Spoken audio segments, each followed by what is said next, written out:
Every system believes it knows its enemies. Few systems question their own. For 9 years, the CIA searched for a threat while trusting the man who was causing it. He did not hide, he did not run, he belonged. This is the story of Aldrich Ames and the quiet collapse of trust inside the world's most powerful intelligence agency. Stay with this story, because it is not just about espionage. It is about how systems fail. When people imagine a traitor, they usually imagine someone extreme, a radical personality, a man driven by ideology, hatred, or madness, someone who clearly does not belong to the system he betrays. Aldrich Ames was the opposite of that image. He belonged completely. Intelligence work was not a distant dream or dramatic calling for him. It was familiar from childhood. His father worked for the CIA, and for young Ames, the world of classified files, quiet offices, and unspoken rules felt normal. It did not inspire awe.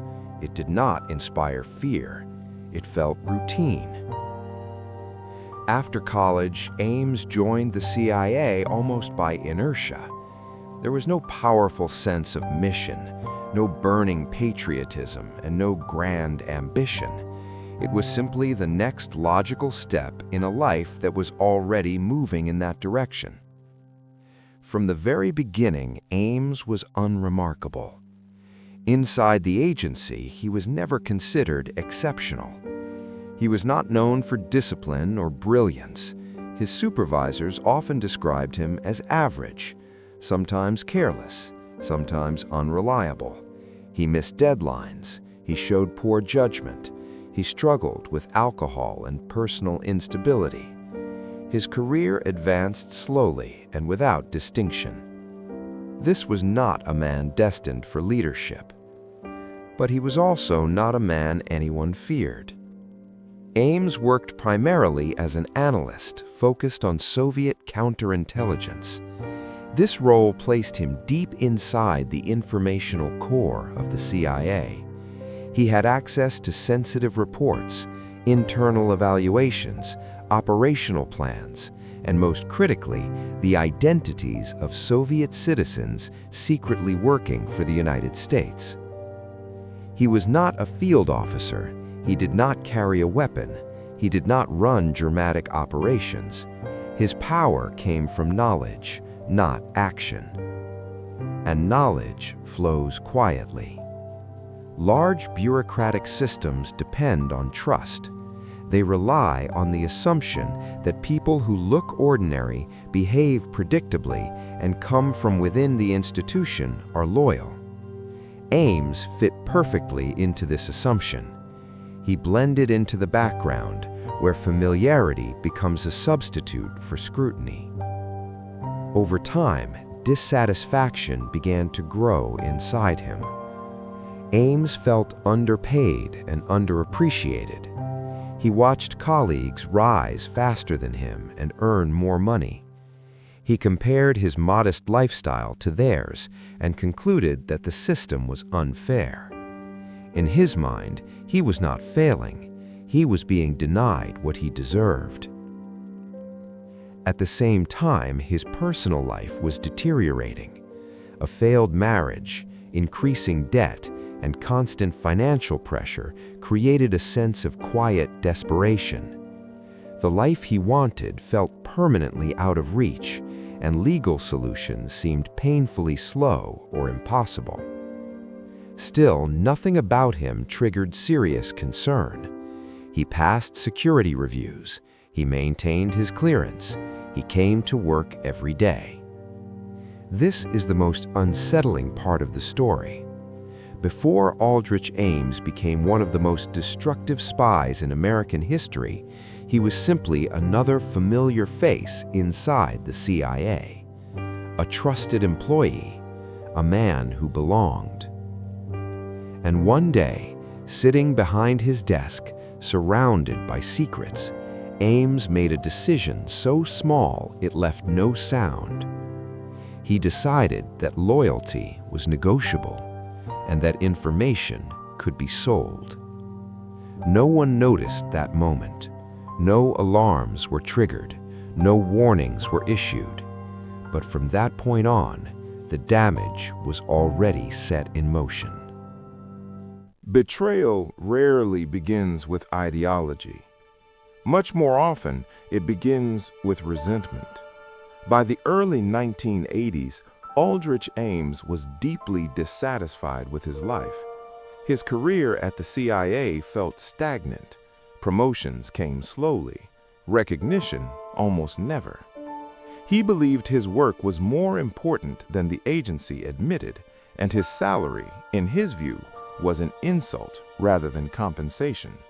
Ames did not see himself as a failure. He saw himself as a victim of an unfair system. At the same time, his personal life was collapsing. His marriage ended, leaving emotional damage and financial obligations. Debt followed him constantly. Bills accumulated. Creditors waited.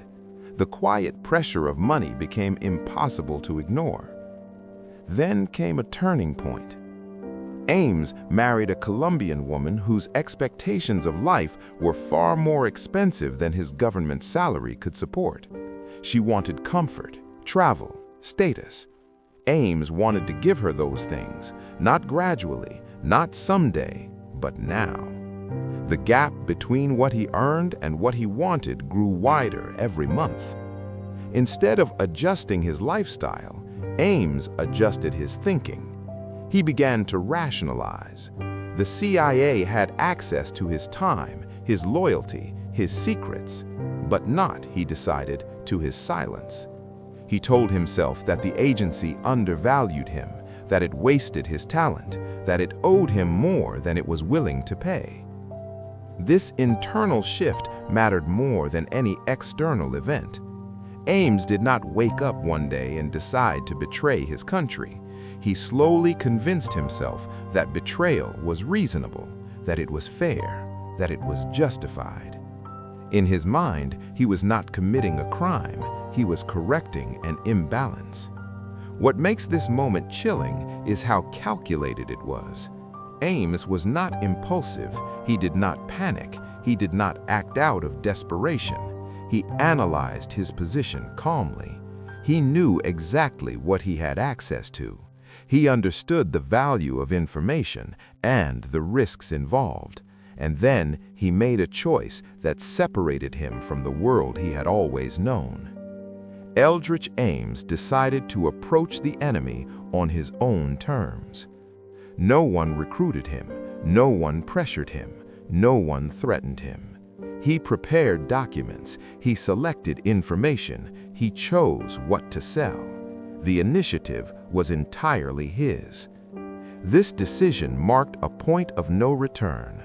From that moment, Ames was no longer simply a dissatisfied employee.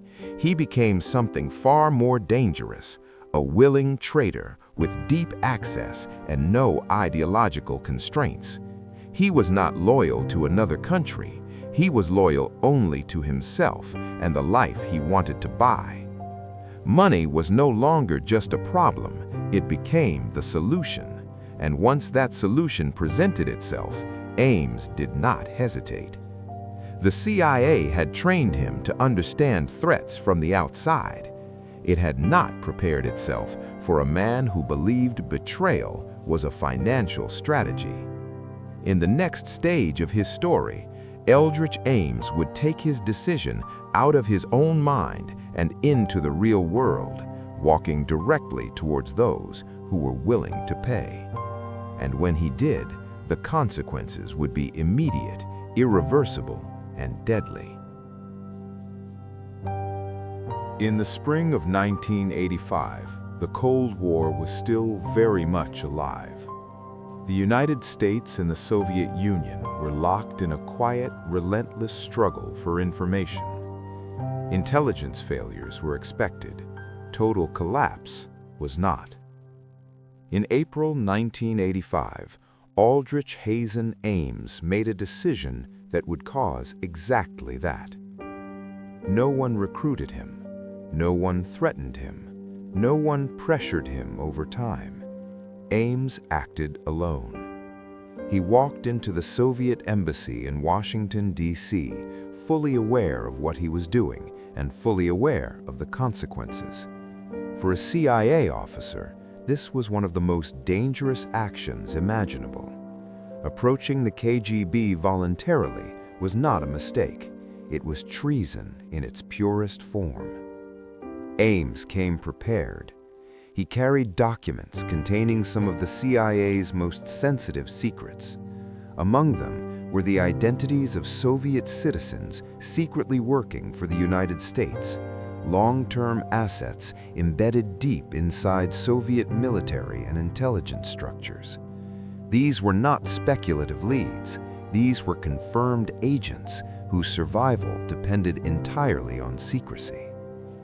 Inside the CIA, confusion began to spread. Agents inside the Soviet Union started disappearing. Communications went silent. Carefully constructed intelligence networks collapsed almost overnight. These failures were too sudden and too exact to be explained by chance. Still, the idea that a trusted insider had voluntarily betrayed everything was nearly impossible to accept. While analysts searched for technical explanations and foreign breakthroughs, Aldrich Ames sat quietly at his desk, fully aware that he was the source of the disaster and fully confident that no one was looking at him. He had not been recruited. He had not been forced. He had simply walked to the enemy and been paid. The true cost of Aldrich Ames's betrayal cannot be measured in dollars. It can only be measured in lives. Following the information Ames provided, the Soviet counterintelligence began dismantling American spy networks with ruthless efficiency. Arrests were carried out quietly. Some agents disappeared without explanation. Others were interrogated, imprisoned, or executed. Among the most devastating losses was Adolf Tolkachev, one of the CIA's most valuable assets inside the Soviet defense industry. Tolkachev had provided the United States with critical information about Soviet radar and weapons systems for years. After Ames revealed his identity, Tolkachev was arrested by the KGB and executed in 1986. Another key victim was General Dmitry Polyakov, a high-ranking Soviet military intelligence officer who had secretly worked for the United States for decades. Polyakov was arrested in 1986 after being exposed by Ames's disclosures. He was executed 2 years later. These men were not isolated cases. By the late 1980s, the CIA had lost nearly all of its major human intelligence assets inside the Soviet Union.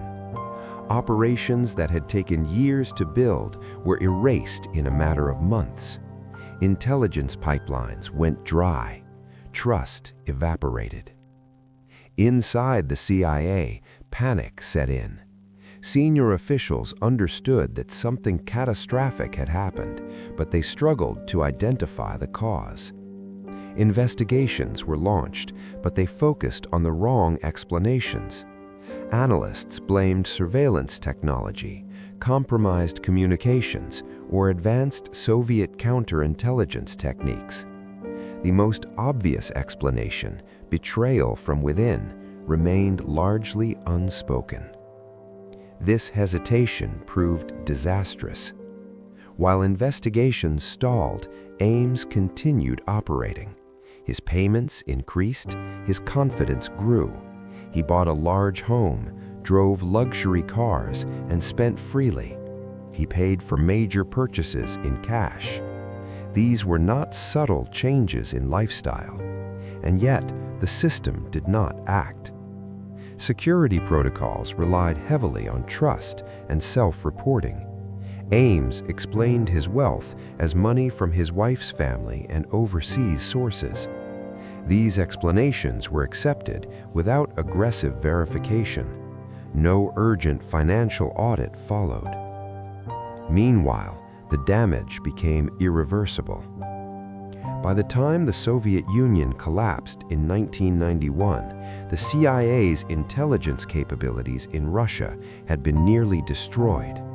The end of the Cold War did not bring relief. It exposed the scale of the failure. Years of intelligence dominance had vanished. Only then did the investigation finally narrow. Financial discrepancies became harder to ignore. Patterns aligned. Surveillance began. By 1993, Aldrich Ames was no longer invisible. On February 21, 1994, Ames was arrested by the FBI along with his wife. He later pleaded guilty to espionage charges and was sentenced to life in prison without the possibility of parole. By the time justice arrived, the damage was long complete. Agents were dead, networks were gone, trust was shattered. For nearly a decade, one man had sold the most sensitive secrets of American intelligence, not from the shadows, but from inside the system itself. And that reality would haunt the CIA long after Aldrich Ames disappeared behind prison walls. By the late 1980s, the CIA was facing an intelligence disaster it could no longer conceal. Its most valuable human sources inside the Soviet Union were gone. Some had been arrested. Others had been executed or had simply vanished. Entire intelligence networks collapsed with a level of precision that strongly suggested inside knowledge. Yet for years, the agency failed to identify the cause. This failure was not the result of limited resources or poor intelligence. It was rooted in the system itself. The CIA's security procedures were built on assumptions rather than suspicion. Officers were expected to be loyal. Financial disclosures relied heavily on honesty and self-reporting. Aggressive internal audits were rare and often viewed as an insult to trusted personnel. Aldrich Ames understood this culture perfectly. Between 1985 and the early 1990s, his financial situation changed dramatically. On a CIA salary, he paid off significant debts, purchased a large home in Arlington, Virginia, drove luxury vehicles, and spent tens of thousands of dollars in cash. His lifestyle clearly exceeded what his official income could explain. These changes were not hidden. They were visible, they were documented, and they were rationalized. When questioned, Ames claimed the money came from his wife's family in Colombia. He cited inheritances, gifts, and foreign assets. These explanations were accepted with minimal verification.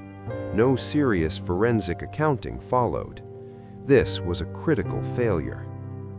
At the same time, internal investigations focused almost entirely on external explanations.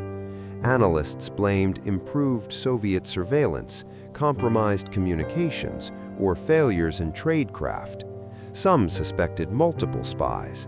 The idea that a single trusted CIA officer was responsible felt too damaging to accept. Familiarity replaced scrutiny. Throughout the late 1980s, Ames continued to receive assignments that expanded his access to sensitive information. He was not seen as a threat because he had always been there. He blended into the institution itself. The collapse of the Soviet Union in 1991 changed everything. As the Cold War ended, the CIA began reviewing past failures with renewed urgency. patterns that once seemed unrelated now aligned. Financial discrepancies became harder to ignore. The timing of asset losses matched Ames' assignments. Access records told an increasingly uncomfortable story. By 1992, counterintelligence officers quietly narrowed their focus. Surveillance was authorized. His movements were tracked. His communications were monitored. Trash searches produced physical evidence. The results were undeniable. By 1993, Aldrich Ames was no longer a background figure. He was the primary suspect. This realization forced the CIA to confront a painful truth. The greatest vulnerability was not technological, it was cultural. The agency trusted loyalty instead of verification. It assumed that those who belonged would not betray it. That assumption proved catastrophic. Ames did not defeat the system with brilliance. He exploited its confidence. By the time the CIA finally saw him clearly, the damage was irreversible. Nearly 9 years of betrayal had already passed. The networks were destroyed. The trust intelligence work depends on was deeply shaken. The question was no longer whether Aldrich Ames would be caught. It was how long the system had allowed him to operate, and why no one was truly looking. By early 1994, Aldrich Ames's world was closing in. For nearly 9 years, he had operated freely inside the CIA, betraying its most sensitive secrets while living comfortably and confidently. But the system he exploited for so long had finally turned its full attention toward him. Surveillance was constant. The FBI and CIA monitored his movements, his meetings, and his communications. Investigators searched his trash, analyzed his finances, and tracked patterns that could no longer be explained away. What they found confirmed their worst fears. There was no doubt anymore. On the morning of February 21, 1994, Aldrich Ames was arrested by FBI agents outside his home in Arlington, Virginia. His wife, Rosario Ames, was arrested shortly afterward. The operation was swift and controlled. There was no dramatic chase, no resistance. Ames did not deny what he had done. Confronted with the evidence, he confessed. He admitted to spying for the Soviet Union and later for Russia from 1985 to 1994. He admitted to receiving millions of dollars in exchange for classified information.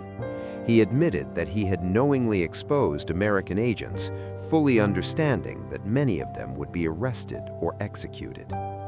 In April 1994, Aldrich Ames pleaded guilty to multiple counts of espionage. In exchange for his cooperation, the U.S. government agreed not to seek the death penalty. The sentence was severe and final: life in prison without the possibility of parole. His wife received a reduced sentence for her role in helping conceal the espionage. There would be no redemption arc, no release, no second chance. Ames was sent to a maximum security federal prison where he would spend the rest of his life.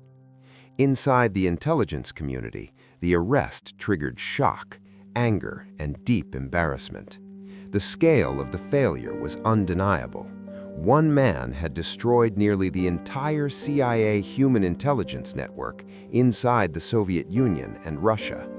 Years of work, billions of dollars, and countless risks had been erased. But the most painful damage could not be measured. It was the loss of trust. The Ames case forced the CIA to confront uncomfortable questions about itself. How could such obvious warning signs be ignored for so long? How could a man with visible financial excess operate undetected for nearly a decade? How many assumptions about loyalty and familiarity were simply wrong? In the years that followed, major reforms were introduced. Financial monitoring became more aggressive. Internal security reviews were tightened. The idea that insiders posed the greatest threat was no longer theoretical, it was proven. Aldrich Ames changed how American intelligence understood betrayal. Not because he was brilliant, not because he was charismatic, but because he was ordinary. He did not look like a villain. He did not behave like a fanatic. He did not believe he was evil. In interviews after his arrest, Ames showed little remorse. He framed his actions as practical decisions. He spoke about money, about resentment, about being undervalued. This is what makes his story disturbing. The greatest damage was not caused by ideology or hatred. It was caused by entitlement. Ames believed the system owed him more. When it did not deliver, he took what he wanted, and the system allowed him to do it. The story of Aldrich Ames is not just a story about espionage. It is a warning about institutions built on trust without verification, about how familiarity can replace vigilance, about how the most dangerous threats often come from inside, not wearing familiar faces. In the end, Aldrich Ames lost everything: his freedom, his reputation, his name. But the damage he caused cannot be undone. The agents he exposed never came back. The trust he destroyed took decades to rebuild. And the lesson remains painfully clear. The most dangerous traitor does not hide in the shadows. He sits quietly among his own, trusted, invisible, and underestimated.